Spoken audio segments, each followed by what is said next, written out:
भजन संहिता 127 का 3। देखो, संतान यहोवा की ओर से होती है, गर्भ का फल उसका प्रतिफल है।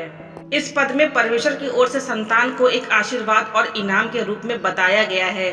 संसार में बहुत से लोग बच्चों को केवल एक जिम्मेदारी या कभी कभी बोझ भी मानते हैं, लेकिन बाइबल ये सिखाती है कि हर बच्चा ईश्वर का दिया हुआ वरदान है और उसे उसी भाव से स्वीकार करना चाहिए। गर्भ का फल उसका प्रतिफल है। इसका मतलब है कि यह परमेश्वर की कृपा है कि कोई संतान पाता है। यह न तो सिर्फ इंसानी प्रयास का फल है, न ही केवल प्राकृतिक प्रक्रिया, बल्कि परमेश्वर की योजना और इच्छा से होता है।